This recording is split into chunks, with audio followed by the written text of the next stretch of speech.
Amaravati రాజధానిపై YCP నేతలు కుట్రపూరితంగా విషం చిమ్ముతూనే ఉన్నారు. ఆంగ్ల పత్రికలో అమరావతి రాజధాని గురించి అమరావతి చుట్టుపక్కల సెక్స్ వర్కర్స్ ఎక్కువ మంది ఉన్నారు అని వారే ఒక కథనం రాయించి ఆంగ్ల పత్రికలో అచ్చువేయించి సాక్షి టీవీలో వ్యూహాత్మకంగా దాని మీద చర్చ పెట్టారు. అమరావతి రాజధాని మొదటి నుంచి వ్యతిరేకిస్తా ఉన్నారు వైసీపీ వాళ్ళు. అమరావతి రాజధానికి 2016లో అసెంబ్లీలో పెద్దగా అరిసి 34,000 ఎకరాలు ఉండాల్సిందే అని చెప్పిన జగన్మోహన్ రెడ్డి 2019లో అధికారంలోకి వచ్చిన 3 నెలలకే 3 ముక్కలు చేసి అమరావతి రాజధాని మీద కక్ష పట్టాడు. అమరావతి అంటే ఒకడు కమ్మరావతి అంటాడు, మరొకడు శ్మశానం అంటాడు. అధికారంలోకి వచ్చిన తర్వాత 5 సంవత్సరాల పాటు కంప పెంచి అడవి పందులను పెంచారు. నల్లమల్ల ఫారెస్ట్ కన్నా పెద్ద ఫారెస్ట్ తయారు చేశారు. ఆ గ్రామాల ప్రజలు కూడా నానా ఇబ్బందులు పడ్డారు అడవి పందులతో. కూటమి ప్రభుత్వం అధికారంలోకి వచ్చిన తర్వాత ఆ కంప వేగడానికే 36 కోట్లు ఖర్చయింది. ఇక ఏడాది కాలంగా అమరావతికి పెద్ద ఎత్తున పెట్టుబడులు వచ్చి పడతా ఉన్నాయి. గూగుల్ ఐటీలో ప్రపంచ ప్రఖ్యాతిగాంచిన గూగుల్ కంపెనీ కూడా పెద్ద క్యాంపస్ పెట్టేందుకు 143 ఎకరాల భూమిని సెలెక్ట్ చేసుకుంది. ఎప్పుడైతే అమరావతిలో గూగుల్ కంపెనీ అడుగుపెట్టిందో వెంటనే విషం చిమ్మటం మరింత ఎక్కువ చేశారు. ఒక ఇంగ్లీష్ పత్రికలో ఒక కథనం రాపిచ్చి ఇల్లే ఆ కథనంతో దాన్ని ఆధారం చేసుకుని సాక్షి టీవీలో డిబేట్ పెట్టి అమరావతిలో సెక్స్ వర్కర్స్ ఎక్కువ ఉన్నారు, ఇది దేవతల రాజధాని కాదు సెక్స్ వర్కర్ల రాజధాని అని ఈ ప్రాంతానికి చెందిన ఒక జర్నలిస్టుతో చెప్పించారు అంటే అమరావతి మీద కుట్ర ఏ విధంగా సాగుతుందో మనం అర్థం చేసుకోవచ్చు. అమరావతి రాజధానిని కొనసాగించడం కానీ, అమరావతి రాజధానిలో పెట్టుబడులు రావడం కానీ, అమరావతి రాజధానిలో ఉద్యోగాలు రావడం కానీ వీళ్ళకి ఇష్టం లేదు. అమరావతిలో జరిగే ప్రతి పని అది చంద్రబాబు నాయుడు ఖాతాలో పడుతుంది.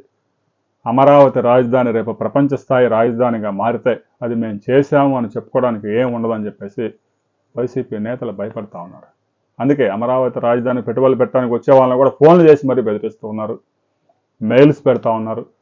వరల్డ్ బ్యాంక్ వాడికి మెయిల్ పెట్టి ఇక్కడ లోన్లు ఇస్తే మేము అధికారంలోకి వచ్చిన తర్వాత మీ రుణాలు మేము చెల్లించమని బెదిరించారు. అన్ని అడ్డంకులు దాటుకుని ఏడాది కాలంలో అమరావతిలో 56,000 కోట్ల రూపాయలు విలువైన పనులు చకచకా జరుగుతూ ఉన్నాయి 24/7. ఇలాంటి నేపథ్యంలో అమరావతి మీద విషం చిమ్మే ప్రయత్నాలను మరింత అధికం చేశారు. తాజాగా సజ్జల రామకృష్ణారెడ్డి కూడా రంగంలో దిగారు. సహజంగా ఏదైనా పొరపాటు జరిగినప్పుడు తప్పైపోయింది అని రిమైండర్ వేసుకోవచ్చు, కానీ అలాంటి ప్రయత్నం చేయలేదు. సాక్షిలో ఎవడో వచ్చి ఏదో కూస్తే దానికి యాంకర్ బాధ్యత వహిస్తాడా అంటూ జగన్మోహన్ రెడ్డి ట్వీట్ చేశాడు. మరి జగన్మోహన్ రెడ్డి చేశాడా, కృష్ణమోహన్ రెడ్డితో చేయించాడా అర్థం కాదు. అంటే యాంకర్ అనేవాడు అవతల వ్యక్తి ఏం మాట్లాడుతున్నాడని చూడాల్సిన బాధ్యత లేదా? అమరావతి ప్రాంతంలో సెక్స్ వర్కర్స్ ఎక్కువగా ఉన్నారు అని ఎవడైతే గెస్ట్ వచ్చాడో ఆ కృష్ణరాజు అనే వ్యక్తి వాడు చెప్పినప్పుడు అవును నేను కూడా చూశాను, ఈ మధ్య టైమ్స్ ఆఫ్ ఇండియాలోనో హిందూలోనో ఎక్కడో చదివాను అన్నాడు. టైమ్స్ ఆఫ్ ఇండియాలో కానీ హిందూలో కానీ అమరావతి అనే పదమే వాళ్ళు వాడలేదు. సహజంగా జిల్లాల వారీగా రిపోర్ట్స్ ఉంటాయి కేంద్ర ప్రభుత్వం వద్ద. ఆ రిపోర్ట్స్ ఆధారంగా వార్తలు రాస్తూ ఉంటారు, పలానా జిల్లాలో ఎంత ఉంది, ఆ జిల్లాలో ఎంత ఉంది, జిల్లా కేంద్రంలో ఎంత ఉందని. అమరావతి అనే పేరే రావడానికి వీల్లేదు, ఎందుకంటే అమరావతి జిల్లా కాదు, అమరావతి ఇంతవరకు నగరంగా గుర్తింపు లేదు ఎక్కడ. రాబోయే రోజుల్లో అమరావతి సిటీ తయారైన తర్వాత దాని మీద కూడా రిపోర్ట్స్ వస్తాయి. ప్రస్తుతానికైతే ఎలాంటి రిపోర్ట్స్ లేదు. అయితే కావాలని అమరావతి రాజధాని చుట్టుపక్కలని కలిపి అమరావతి రాజధాని మహిళల మీద వేశ్య ముద్ర వేసి వాడు పరారైపోయినాడు. బెంగళూరు పరారైపోయి యలహంక ప్యాలెస్లో దూరాడనే స్పష్టమైన ఆధారాలు ఉన్నాయి. పోలీసులు అక్కడ కూడా వెళ్ళారు. ప్రస్తుతానికి ఒక నేసుకొచ్చారు ఆ కొమ్మినేని శ్రీనివాసరావు ఏమని 5 దశాబ్దాల జర్నలిజం అని చెప్తాడు. ఆ ఈనాడులో పనిచేసిన అన్నాళ్ళు బాగానే ఉన్నాడు, ఆంధ్రజ్యోతిలో పనిచేసినంతకాలం బాగానే ఉన్నాడు. సాక్షిలో చేరిన తర్వాత బురద పందిలాగా మారిపోయాడు. పైశాచిక ఆనందం పొందుతూ ఉన్నాడు. ఉండేది హైదరాబాద్లో, పుట్టింది ఆంధ్రప్రదేశ్లో అయినా ఇక్కడ మూలాలన్నీ తెంచుకొని హైదరాబాద్కి వెళ్ళిపోయినాడు. కాబట్టి ఆంధ్రప్రదేశ్ డెవలప్ కావడం, ఆంధ్రప్రదేశ్కు ఒక రాజధాని ఏర్పడటం వాడికి ఇష్టం లేదు. ఇక సజ్జల రామకృష్ణారెడ్డి దానికి కొనసాగింపుగా చేసిన వ్యాఖ్యలు, అసలు ఈ అమరావతి మహిళలను చూస్తూ ఉంటే ఇది సంకర జాతి తెగ, అంటే నానా జాతులకు పుట్టిన తెగ అనే మీనింగ్లో చెప్పుకొచ్చాడు. వీళ్ళు అసలు రాక్షసులు, మనుషులు కాదు, పిశాచులు అంటూ రెచ్చిపోయాడు. అంటే మీరైతే అమరావతి మహిళలు ఏదైనా అనొచ్చు, కానీ అమరావతి మహిళలు ధర్నా చేస్తే సాక్షి ఆఫీస్ దగ్గరకు వచ్చి వీళ్ళు అసలు మనుషులు కాదట. అయితే వీళ్ళ ఉద్దేశం మనసులో వేరే ఉంది. సాక్షి ఛానల్ కానీ సాక్షి పత్రికను కానీ నడిపే ఉద్దేశం వీళ్ళకి లేనట్టుగా కనిపిస్తుంది. ఆల్రెడీ సాక్షి ఛానల్కి లైసెన్సులు రద్దయిపోయినాయి. అక్రమాస్తుల కేసులు సీజ్ చేస్తుంది. సంవత్సరం కిందటే దాని లైసెన్సులు రద్దు చేశారు. ఉద్యోగులతో హైకోర్టులో పిటిషన్ వేయించారు. 600 మంది ఉద్యోగాలు పోతాయి కొనసాగించని ఏంటంటే ఒక 6 నెలలు అనుమతి ఇచ్చింది కోర్టు, స్టే ఇచ్చింది.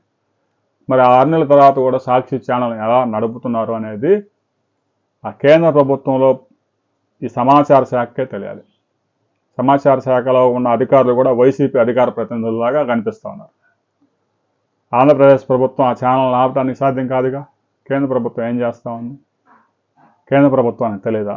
అక్రమాస్తుల కేసులో సీజ్ చేసిన ఛానల్ ఎలా నడుస్తూ ఉంది అనేది కేంద్రం కూడా ఆలోచించాలి. అందుకే షర్మిల చెప్తా ఉంది, జగన్మోహన్ రెడ్డి ప్రధానమంత్రి మోదీకి దత్తపుత్రుడు, అందులో ఎలాంటి అనుమానం లేదు, నేను రాసిస్తా అని చెప్తా ఉంది ఆమె. 2019 నుంచి 2024 దాకా మోదీ కాళ్ళు మొక్కారు. 2024లో ఓడిపోయిన తర్వాత కూడా బీజేపీ నీళ్ళు ఒక్క మాట కూడా అనడం లేదు. పొరపాటున ఏదైనా బీజేపీని విమర్శిస్తే తీసుకెళ్ళి లోపలేస్తారా అని భయం. అసలు మోదీ దత్తపుత్రుడే కాబట్టి 6 సంవత్సరాలుగా అక్రమాస్తుల కేసులో కోర్టుకు విచారణకు హాజరు కాకపోయినా కూడా ఎవడు అడిగేవాళ్ళు లేకుండా పోయారు. దీంతో మరింత రెచ్చిపోతా ఉన్నారు. ఇక రాబోయే రోజుల్లో ఈ అమరావతి మీద మరింత విషయం చిమ్ముతారు. ఒకవైపు ఏపీ లిక్కర్ స్కాము 2 నెలలుగా మీడియాలో నలుగుతూ జనంలోకి వెళ్ళిపోయింది. దాన్ని డైవర్ట్ చేసేందుకు ఏం చేయాలో ఆలోచించి అమరావతి మహిళల మీద కించపరిచే వ్యాఖ్యలు చేసి ఏపీ లిక్కర్ స్కామ్ను కూడా పక్కకి డైవర్ట్ చేసి పడేసినారు. ఇక ఆ కృష్ణరాజు కోసం 12 బృందాలు వెతుకుతూ ఉన్నాయి. దొరుకుతాడా దొరకడా అనేది రాబోయే రోజుల్లో తెలిసింది. ఇక సీనియర్ జర్నలిస్టు కొమ్మినేని శ్రీనివాసరావు మీద 52 కేసులు నిన్నటికే నమోదయ్యాయి. ఇంకా ఈ రోజు కూడా కొన్ని కేసులు నమోదయ్యే అవకాశం ఉంది. 2 సెక్షన్ల కింద కేసులు నమోదయ్యాయి. ఎస్సీ ఎస్టీ యాక్ట్, ఐటీ చట్టం కింద కేసులు నమోదయ్యాయి. దాదాపు 4-5 నెలలు బెయిల్ కష్టమే అంటున్నారు న్యాయ పండితులు. ఇక కృష్ణరాజు మీద ఏ కేసులు ఉంటాయి, ఏ స్టేషన్లలో కేసులు నమోదవుతాయి, తాజాగా ఈరోజు ఇంకా ఏం కేసులు నమోదు కాబోతా ఉన్నాయి అనేది తేలిపోయింది. మంత్రి నారా లోకేష్ స్పష్టంగా చెప్పారు, మహిళల్ని కించపరిస్తే వదిలేదే లేదని. పట్టుకొస్తాం, ఒక 4 బండకేసు కొట్టాం, ఇంకొకటి కోసం పోలీసులు వెతుకుతూ ఉన్నారు, వాడు పారిపోయాడు, వదిలే ప్రసక్తి లేదు, యలహంక ప్యాలెస్లో దాక్కున్నా కూడా వదలం అని చెప్పేసి మంత్రి స్పష్టంగా చెప్పారు. రాబోయే కొద్ది రోజుల్లో ఈ విషయం చిమ్మడాన్ని ఆపుతారా, లేదు అంటే వారి యొక్క అక్రమ కేసులన్నింటినీ డైవర్ట్ చేసేందుకు దీన్ని ఉపయోగించుకుంటారా అనేది కూడా తేలిపోయింది. ఆల్రెడీ ఏపీ లిక్కర్ స్కామ్, ఆ ఇసుక కుంభకోణము ఇవన్నీ నడుస్తూనే ఉన్నాయి. ఇవన్నీ నడుస్తూ ఉన్నప్పుడు ఆ వార్తలు మీడియాలో రాకుండా చేసేందుకు అమరావతి రాజధాని మహిళల మీద బురద జల్లే కార్యక్రమం చేశారు. అమరావతి మీద బురద జల్లితే కేవలం ఆ తాడికొండ, మంగళగిరి నియోజకవర్గాలే కాదు, రాష్ట్రంలో అన్ని నియోజకవర్గాల్లో వైసీపీ ఆ 11 సీట్లు కూడా కోల్పోయే ప్రమాదం ఉంది. రాష్ట్ర వ్యాప్తంగా అమరావతి మహిళలకి పెద్ద ఎత్తున మద్దతు లభించింది. బ్లూ మీడియాలో పనిచేసే జర్నలిస్టులు కూడా ఇలా చేయడం తప్పు అని వీడియోలు చేశారు. మొదటిసారి 6 సంవత్సరాల తర్వాత మొదటిసారి అనుకూలంగా, అమరావతి రాజధానికి అనుకూలంగా చాలా వరకు వీడియోలు చేశారు. ఇంకా కొంతమంది కుక్కలు అయితే మారడం లేదు, వారు మారతారు అనుకోవడం కూడా తప్పు. ఎందుకంటే ఆ జీన్స్ అలా వచ్చాయి కాబట్టి. వేల కోట్లు దోచుకొని ప్రతి ఊర్లో ఒక ప్యాలెస్ నిర్మించుకొని ₹1 పెట్టుబడులు లేకుండా సిమెంట్ కంపెనీలు పెట్టుకొని 2004లో ఎన్నికల్లో పోటీ చేయడానికి కూడా డబ్బులు లేక ఇల్లు వేలం పెట్టుకొని అలాంటి వ్యక్తులు, వారిని సమర్థించేవారు కూడా తయారయ్యారంటే ఆలీబాబా 40 దొంగలు అంటారు. ఒకడు దోసుకొచ్చి తలా ఒక బిస్కెట్ బారెత్తే ఆ కుక్కలన్నీ మురుగుతూ ఉంటాయి. రాష్ట్రంలో కూడా అదే జరుగుతుంది. రాబోయే రోజుల్లో అమరావతి మీద వైసీపీ స్టాండ్ ఎలా ఉండబోతా ఉంది, కృష్ణరాజుని రోజు నేసుకొస్తారా లేదా అనే విషయం మీద మరిన్ని వివరాలతో మనం మరో వీడియోలో కలుసుకుందాం.